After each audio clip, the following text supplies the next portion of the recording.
मुझे बहुत चिंता हो रही है। अगर उन्हें कुछ हो गया तो मैं सहन नहीं कर पाऊंगी। आप चिंता मत कीजिए, भाई साहब को कुछ नहीं होगा। चिंता किए बगैर कैसे रह सकती हूँ? मैं तो बस उन्हीं के सहारे जी रही हूँ। कभी डरना नहीं चाहिए। डरने की स्थिति आती भी है तो डराने जैसे कुछ कार्य हो तो भी परमेश्वर मेरे संग है, वो मेरे लिए काफी है, वो मेरा मार्गदर्शन करेंगे। ऐसा कहते हुए हमें हिम्मत रखनी चाहिए।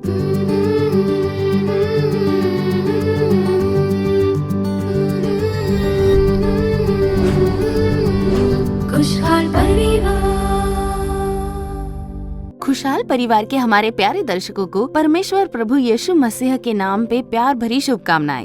फिर से इस खुशहाल परिवार कार्यक्रम के द्वारा आपसे मिलकर हमें बेहद खुशी हो रही है। प्रियजनों, आज का ये दिन एक विशेष दिन है। कई लोगों के मन में देश की स्थिति को देखकर एक डर छाया हुआ है, तो दूसरी ओर परिवार के बारे में डर छाया हुआ है। अपना भविष्य, बच्चे, कारोबार, कामकाज, इन सब के प्रति एक डर देख सकते हैं। इस डर को लेकर आने वाले शैतान की क्रियाओं को नाश करके डर से छुटकारा देने के लिए प्रभु यीशु मसीह इस संसार में आए। ऐसे पवित्र शास्त्र साफ साफ कहता है, किसी भी विषय के लिए क्यों ना हो, डरिए मत, मैं तेरे संग रहूंगा। ऐसी प्रतिज्ञा करने वाले प्रभु निश्चय ही आपके डर से आपको छुटकारा देकर आश्चर्यजनक रूप से आपको चलाएंगे। तो आज के इस दिन हमारा कार्यक्रम शुरू करते हैं ज्योति बहन कार्यक्रम से। खुशहाल परिवार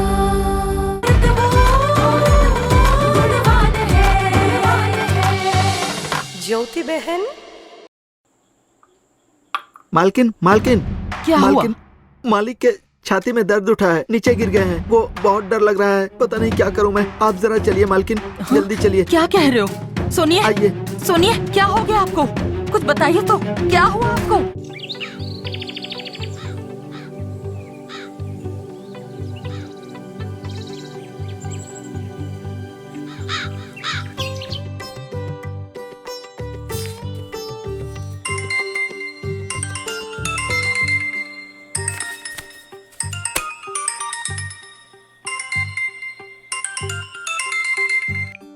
हेलो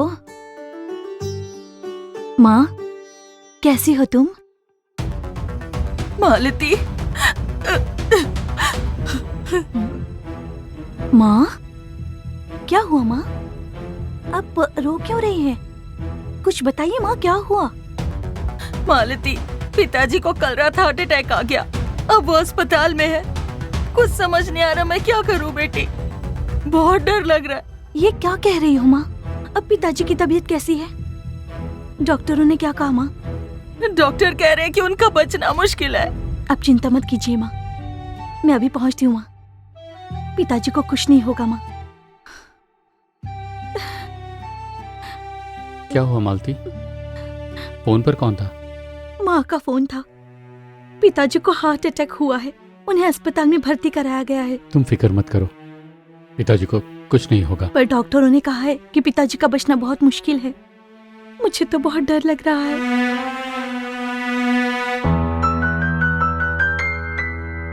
तुम चिंता मत करो, कुछ नहीं होगा पिताजी को। आज ऑफिस में हायर ऑफिसर्स आ रहे हैं, मैं बस यूं गया और हाफ डे आ जाऊंगा, फिर हम पिताजी को देखने चलते हैं। अब जरा जल्दी आ जाइएगा। जल्दी आ जाऊंगा।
हेलो मालती, तुम कितनी देर में होगी? मुझे बहुत डर लग रहा है मालती। बस मैं पहुंच जाऊंगी माँ, आप चिंता मत कीजिए।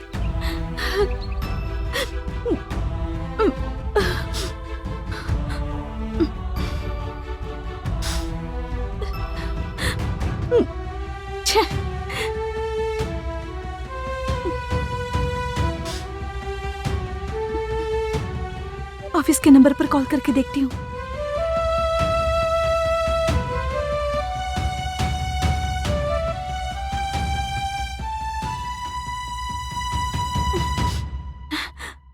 भैया, मैं मालती बोल रही हूँ।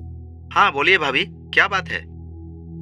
उन्हें फोन किया तो वो कब से फोन नहीं उठा रहे हैं। जरा उनसे कहिए ना कि फोन करें। अच्छा भाभी, आपको पता नहीं आपके पति ने कंपनी की सीक्रेट किसी और को बता दी है? ये क्या कह रहे हो आप? वो वैसे इंसान नहीं है भैया। हाँ मैं भी जानता हूँ भाभी, उसने ऐसा नहीं किया होगा, पर क्या करें, उसके खिलाफ कुछ सबूत भी मिले हैं। अब वो कहाँ पर हैं भैया? उसे ऑफिस में रोक कर रखा गया है, पुलिस को भी फोन कर दिया गया है। देखते हैं पूछताछ कब तक चलती है। ठीक है, मैं अब फोन रखता हूँ। क्या कहा? पुलिस?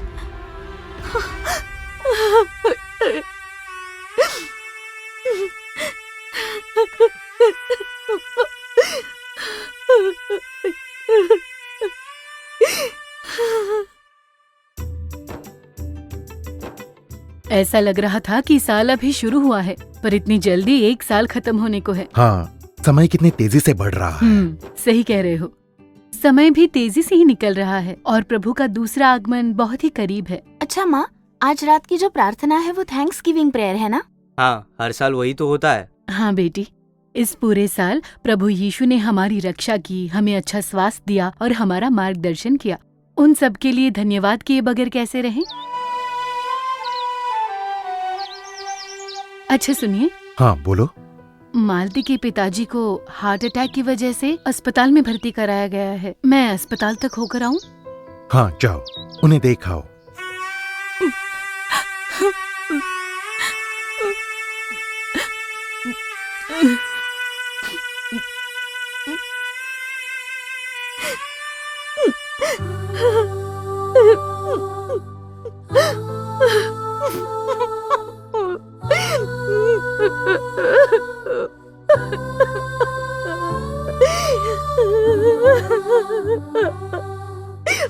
मालती,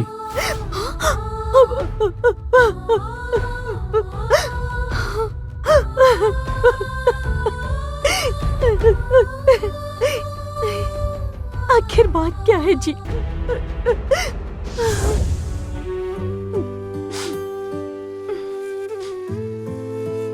अब हम क्या करेंगे जी? पता नहीं, मुझे भी बहुत डर लग रहा है।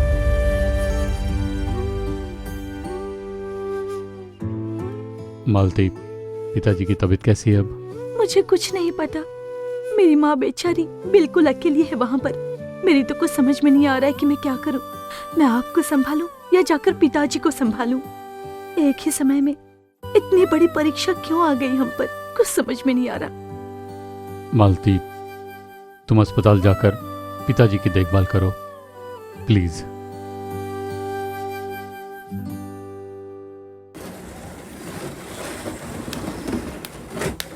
बहन, क्या हुआ बहन? भाई साहब कैसे हैं अब? मुझे बहुत चिंता हो रही है। अगर उन्हें कुछ हो गया तो मैं सहन नहीं कर पाऊंगी। आप चिंता मत कीजिए, भाई साहब को कुछ नहीं होगा। चिंता किए बगैर कैसे रह सकती हूँ? मैं तो बस उन्हीं के सहारे जी रही हूँ। बहन जी, मैं आते समय प्रार्थना करके ही यहाँ आ रही हूँ। तू मत डर, क्योंकि मैं तेरे संग हूँ, ऐसे प्रभु ने प्रतिज्ञा दी है। इसीलिए आप डरिए मत बहन।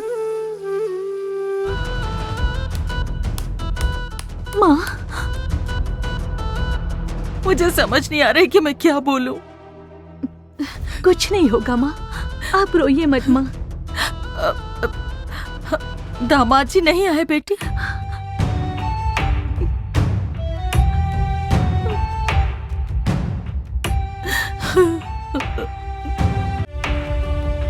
मालती, जो मैंने तुम्हारी माँ से कहा वही तुमसे भी कहना चाहती हूँ। तुम अभी इसी बात से घबराई हुई हो ना कि पिताजी के स्वास्थ्य को लेकर चिंता करूं या पति की समस्या की चिंता करूं। परमेश्वर कहते हैं कि तू डर मत, क्योंकि मैं तेरे संग हूँ। मालती, तुम फिक्र मत करो। बहन, आप भी फिक्र मत कीजिए। प्रभु यीशु हमेशा हमारे संग है। ये परिस्थिति जरूर बदलेगी। पता नहीं कब इन्हें अरेस्ट करने के लिए पुलिस वहाँ पहुँच जाए। इस वक्त वो घर पर बिल्कुल अकेले हैं। कोई पत्नी बिना डरे कैसे रह सकती है? तुम परिस्थिति को मत देखो, परमेश्वर को देखो। तुमने अपने पति को घर पर अकेला नहीं छोड़ा है, पर परमेश्वर की निगरानी में छोड़कर आई हो। प्रभु के वचन पर विश्वास रखो। आपको जिस बात से डर या घबराहट हो रही है, उसे प्रभु जरूर बदल देंगे। बहन, भाई साहब को प्रभु जरूर पूर्ण चंगाई देंगे। हाँ, ठीक है बेटी। मालती, तुम्हारे पति पर जो कलंक लगा है ना, वो जरूर मिट जाएगा। प्रभु खुद मिटाएंगे उसे।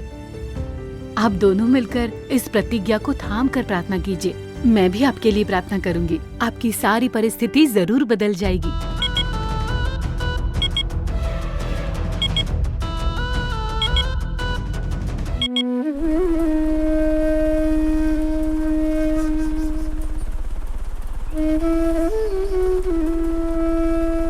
आओ मालती, पिताजी की तबीयत कैसी है अब?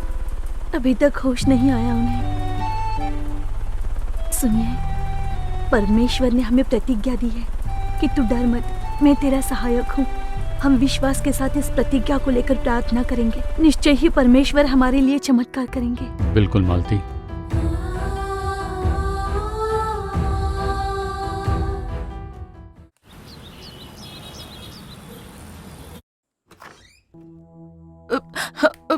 डॉक्टर, अब फिक्र की कोई बात नहीं है। आपके पति ने क्रिटिकल स्टेज पार कर लिया है। अब जान को कोई खतरा नहीं है। अब आप फिक्र मत कीजिए।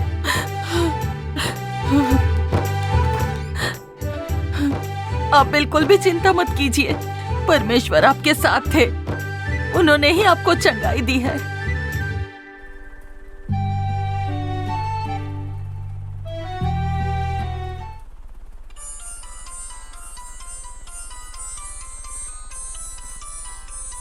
ऑफिस से फोन आ रहा है।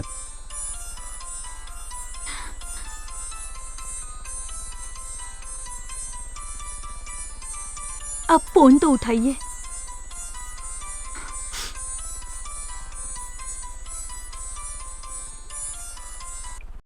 हेलो। रंजीत, तुम्हारी गिरफ्तारी का फैसला ले लिया गया है। इसमें मैं तुम्हारी कोई मदद नहीं कर सकता। क्या हुआ जी? कुछ तो बोलिए ना कि क्या हुआ। रंजीत, रंजीत, रंजीत, रंजीत, कुछ तो बोलो रंजीत, कुछ तो बोलो रंजीत। आप कुछ बोलते क्यों नहीं हैं? भैया। भाभी, मैं बस मजाक कर रहा था। उसकी गिरफ्तारी नहीं होगी। मुझे आखिर पता ही न चला कि क्या हुआ है। कमेटी ने भी फैसला सुनाया है कि उसकी कोई गलती नहीं है। उसे समझा देना, नहीं तो खामखा डर रहा होगा। ठीक है, मैं फोन रखता हूँ भाभी। ठीक है भैया। क्या बात है? क्या कहा उसने? परमेश्वर ने हमारी प्रार्थना सुन ली है। परमेश्वर ने चमत्कार किया है। हाँ?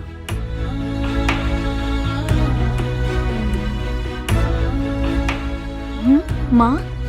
मालती, पिताजी अब ठीक है बेटी। सच कह रही हो माँ? डॉक्टर ने कहा है कि डरने की कोई बात नहीं है। दामाद जी कैसे है बेटी? हम अभी वहाँ पर आते हैं माँ। हम वहाँ आकर सब बताते हैं। पिताजी होश में आ गए हैं।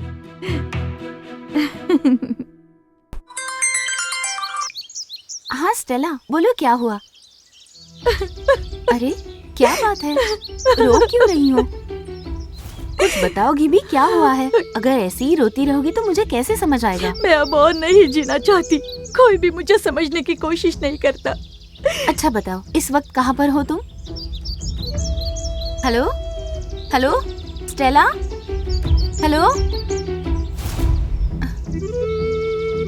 अरे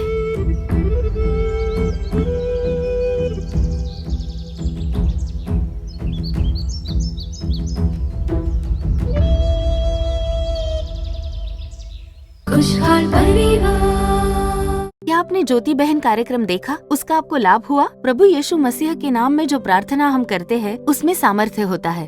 हमारी प्रार्थना सुनने वाले परमेश्वर हमारे जीवन में भी बड़े सामर्थ्यशाली काम करेंगे।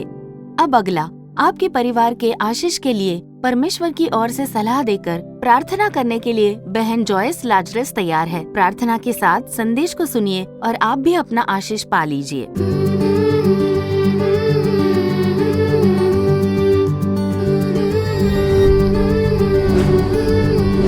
खुशहाल परिवार। परमेश्वर और उद्धारकर्ता यीशु मसीह के प्यारे नाम में आप सभी को हमारी प्रेम भरी शुभकामनाएं। प्रभु परमेश्वर आप लोगों से बात करके आपको आशीष प्रदान करे। आज के इस दिन हमने डर के बारे में एक कार्यक्रम देखा। हो सकता है किसी कारण आपके मन में कोई डर बसा हो सकता है दुष्ट आत्मा की पकड़ में हो आप, हो सकता है दुष्ट शैतान आपके शरीर में कोई बीमारी लेकर आया हो और आपको वेदना पहुंचा रहा हो। किसी कारण कोई डर आपके मन में बसा हो। अब ये डर वेदना भरा होता है। यशायाह अध्याय 41 वचन 10 में लिखा है, मत डर क्योंकि मैं तेरे संग हूँ। कभी डरना नहीं चाहिए। डरने की स्थिति आती भी है तो डराने जैसे कुछ कार्य हो तो भी परमेश्वर मेरे संग है, वो मेरे लिए काफी है, वो मेरा मार्गदर्शन करेंगे, ऐसा कहते हुए हमें हिम्मत रखनी चाहिए। वचन कहता है, तू मत डर क्योंकि मैं तेरे संग हूँ, मैं हमेशा तेरे संग रहूंगा। अब ये डर वेदना से भरा होता है। पहला यूहन्ना अध्याय 4 में वचन 28 में देखेंगे तो ये डर वेदना से भरा होता है। कोई तो एक डर है मन में और लगातार वो हमें वेदना पहुंचा रहा है, तो ये डर वेदना से भरा होता है। शैतान हमारे अंदर डर लेकर आता है और हमारे शरीर में वो वेदना पहुंचाता है। कोई बीमारी लेकर आता है, कोई कमजोरी लेकर आता है, किसी एक कारण से एक डर हमारे अंदर नजर आता है, तो वो शैतान द्वारा लाया गया कुछ कार्य होता है। तो ये डर वेदना से भरा होता है। और उतना ही नहीं, हम अगर परमेश्वर संग है तो वो हमारे संग रहेंगे ही। यीशु को हमारे संग रहना चाहिए, उन्हें हमेशा हमारे संग रहना होगा। हमें प्रभु के संग रहना होगा, हमें वचन का ध्यान करना होगा, हमें दिन रात बाइबल के वचनों को पढ़ना चाहिए, उस पर ध्यान लगाना है, प्रभु के वचन को प्रिय जानना है। और उतना ही नहीं, मत्ती अध्याय 28 उसका वचन 19 और 20 में जब हम देखते हैं तो लिखा है कि सुसमाचार प्रचार करोगे तो वो हमारे संग रहेंगे। तो हमें यीशु संग रहना है। तू डर मत क्योंकि मैं तेरे संग हूँ, ऐसा उन्होंने कहा। वो यहाँ पर भी कहते हैं कि वो हमारे संग रहेंगे, उन्हें हमेशा हमारे संग रहना होगा। प्रभु के वचनों से हमें प्रेम करना है और प्रभु के वचनों को पढ़कर उस पर ध्यान करके प्रार्थना करनी होगी। प्रभु का वचन डर को दूर भगाता है, प्रभु का वचन डर को निकाल देता है। तो मेरे प्रिय जनों, हो सकता है आज ये कार्यक्रम आप किसी एक डर के साथ देख रहे होंगे। हो सकता है कोई आपका रिश्तेदार जिसकी अभी ऑपरेशन हुई है, या किसी हार्ट अटैक के कारण, या किसी के हार्ट में प्रॉब्लम के कारण आप डरे हुए होंगे। बच्चों को लेकर एक चिंता, बच्चों के साथ साथ भविष्य को लेकर चिंता, कोई तो एक डर आपको घेर कर खड़ा हो सकता है। जब हम परमेश्वर के पास आते हैं तो वो डर की आत्मा हमसे दूर हो जाती है। जब वो हमारे संग रहते हैं तो वो हमेशा हमारे संग बातें करते हैं। जब परमेश्वर हमारे संग रहते हैं तो ये डर हमसे दूर हो जाएगा। जब हम प्रभु के संग रहते हैं, जब प्रभु हमारे संग रहते हैं, तब जो ये डर है वो पूरी तरह से हमसे दूर हो जाएगा। इस कार्यक्रम को देखने वाले आप कोई भी हो सकते हो, आपको हमेशा प्रभु के संग ही रहना चाहिए।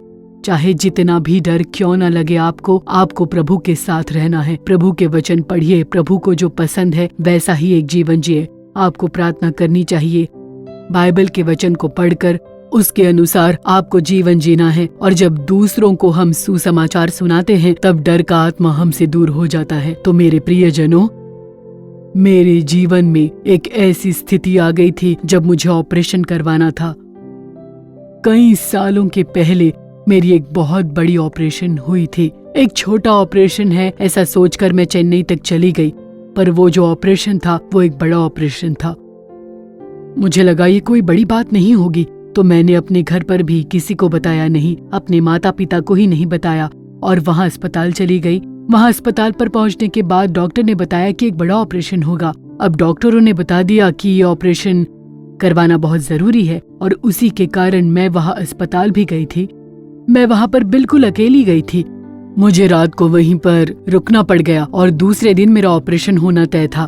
तब तक तो मुझे काफी हिम्मत थी, पर लगभग सुबह 5 बजे होंगे वहाँ पर डॉक्टर आ गए मुझे ले जाने के लिए। वहाँ पर पहुँच गए तो मुझे ऑपरेशन के कपड़े पहना दिए गए।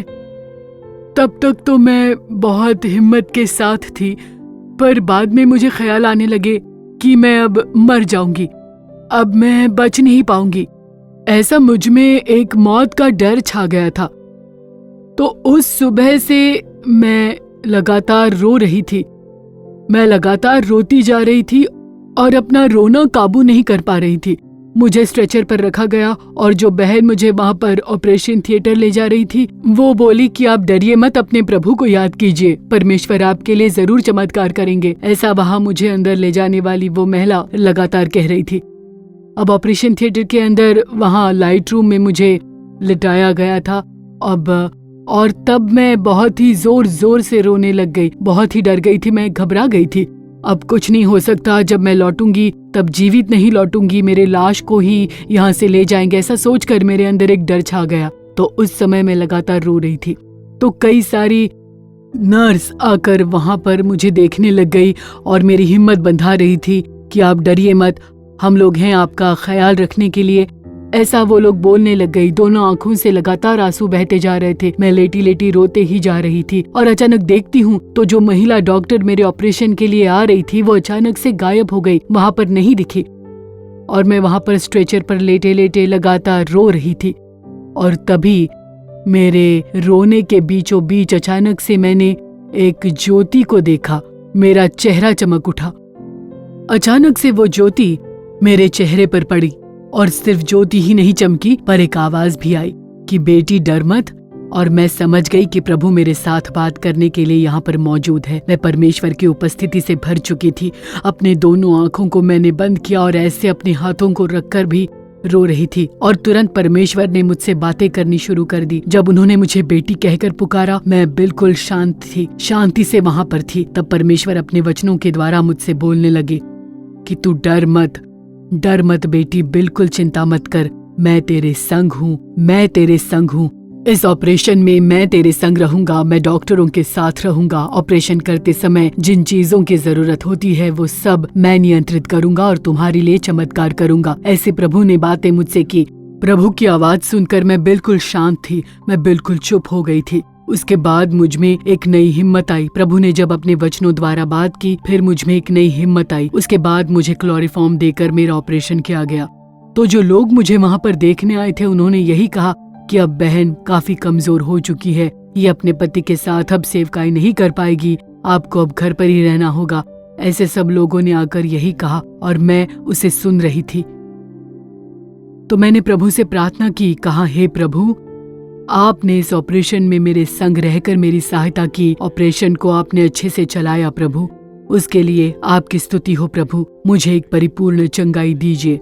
तब मैंने प्रभु से कहा, जो मसीह मुझे सामर्थ्य देता है उसमें मैं सब कुछ कर सकती हूँ। उस वचन के अनुसार मुझे आप अपना सामर्थ्य दीजिए, क्योंकि जो कोई यहाँ आता है वो यही कहता है कि मैं सेवकाई नहीं कर पाऊंगी, पर मुझे आपकी सेवकाई करनी है प्रभु, मुझे आपकी सेवकाई करनी है प्रभु। जो लोग यहाँ पर आए थे उन्होंने यही कहा, तो कृपया आप मुझे। ऐसे में लगातार प्रार्थना कर रही थी। मैंने प्रार्थना की कि ऑपरेशन का कोई भी नामो निशान मेरे शरीर में नहीं दिखना चाहिए प्रभु। ऐसी मैं परमेश्वर से प्रार्थना करने लग गई और परमेश्वर ने वैसा ही किया।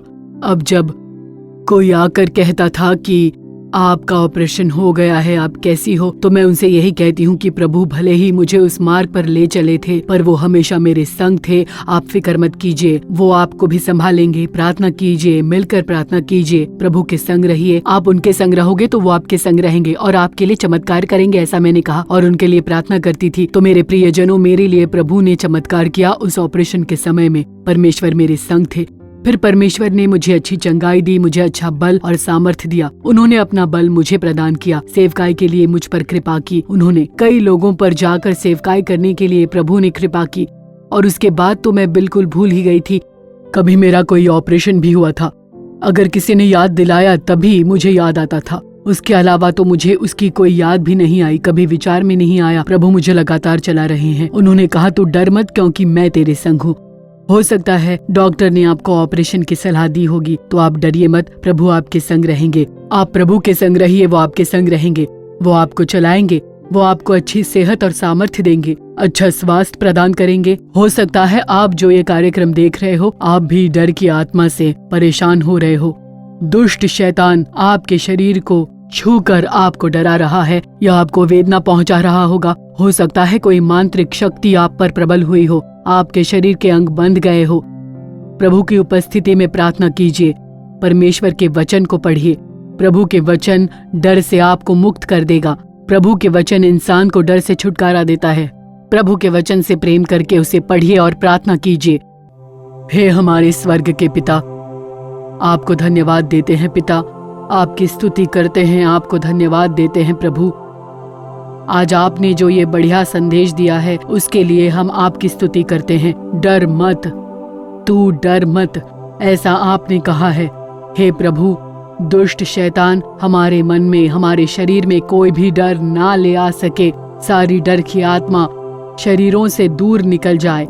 मन में डर लेकर आने वाली आत्माएं, शरीर में कमजोरी लेकर आने वाली आत्माएं, दुर्बलता लेकर आने वाली आत्माएं प्रभु यीशु के नाम में बदल जाए। प्रभु यीशु के नाम में दूर हो जाए। दुष्ट शैतान के बंधन, दुष्ट शैतान के सामर्थ, तंत्र मंत्र की क्रियाओं द्वारा बांध दिए गए सारे अंग छुटकारा पाले, छुटकारा हो जाए। जिन परिवारों में शांति नहीं है उन परिवारों में शांति आ जाए। जो लोग बेसहारा है उन परिवारों को सहारा दीजिए। लोगों की परिवारों से सारी डर की आत्मा दूर हो जाए। प्रभु, ये लोग अपने मन में जिस किसी डर के साथ में हैं, वो डर की आत्मा दूर हो जाए। परमेश्वर, मांत्रिक शक्ति से जो अंग बांध दिए गए हैं वो खुल जाए प्रभु, छुटकारा हो जाए प्रभु। दुष्ट शैतान परिवार में कार्य न कर पाए, किसी परिवार में वो वेदना न पहुंचा पाए, आपके बच्चों को वेदना न हो। शैतान के सारे कार्य पूरी तरह से नष्ट हो जाए, परिवारों में पूर्ण छुटकारा हो जाए। हे प्रभु, बच्चों को आशीष दीजिए, बच्चों को आशीष दीजिए। दुष्ट शैतान के सामर्थ्य से छुटकारा हो जाए, छुटकारा हो जाए। बीमारी के बिस्तर पूरी तरह से बदल जाए प्रभु। बीमारी से गुजरने वाले हर एक बच्चे को स्पर्श कीजिए, बीमारी की स्थिति बदल जाए, चमत्कार हो जाए। परमेश्वर, आप ऐसा कर रहे हो, उसके लिए आपका धन्यवाद। रात के समय में नींद को खराब करके बुरे सपने लाकर डराने वाली आत्मा सभी यीशु के नाम में दूर हो जाए। आपका सामर्थ्य परिवारों में प्रकट हो। आप ऐसे कर रहे हो, उसके लिए आपको धन्यवाद देते हैं प्रभु। हे परमेश्वर, हम सिर्फ आपका धन्यवाद करते हैं। सारी स्तुति, आदर, महिमा हम सिर्फ आपको ही देते हैं। उद्धारकर्ता यीशु के नाम में प्रार्थना करते हैं पिता, आमीन, आमीन। तो मेरे प्रियजनों, डर की आत्मा से कई सारे लोगों को परमेश्वर ने छुटकारा दिया है। आपको जो भलाई मिली है उसे हमें जरूर बताइए। रोजाना आप प्रभु के वचन पढ़िए, प्रार्थना कीजिए, प्रभु के वचन के अनुसार एक गवाही का जीवन जिए। प्रभु आपके परिवार को आशीष प्रदान करे, बच्चों को आशीष प्रदान करे। आमीन, आमीन। खुशहाल परिवार। प्रिय दर्शकों, हमारी आशा है कि आज का ये कार्यक्रम आपके लिए जरूर आशीष रहा होगा। आपने जो भलाई पाई है उसे हम तक पहुंचाना बिल्कुल मत भूलिए। आपकी जो कोई भी प्रार्थना, विनती क्यों ना हो, उसे पत्र के द्वारा या ईमेल के द्वारा हमें बताइए। आपके लिए प्रार्थना करने और सलाह देने के लिए भाई मोहन सी लाजरस और दूसरे परमेश्वर के दास तैयार है। और फिर आओ प्रार्थना करें। उस कार्यक्रम को हमारे यीशु छुड़ाता है सेवकाई के सोशल मीडिया प्लेटफॉर्म पर देखना बिल्कुल मत भूलिए। तो हमारे अगले कार्यक्रम में हम आपसे फिर से मुलाकात करेंगे। प्रभु की कृपा आपके संग बनी रहे। For further details and prayer support, contact Jesus Redeems Ministries, Nalamavadi, Thoothukudi District, 628-211. Our phone number 04639 353535. info@jesusredeems.org. Our website www.jesusredeems.com. God bless you.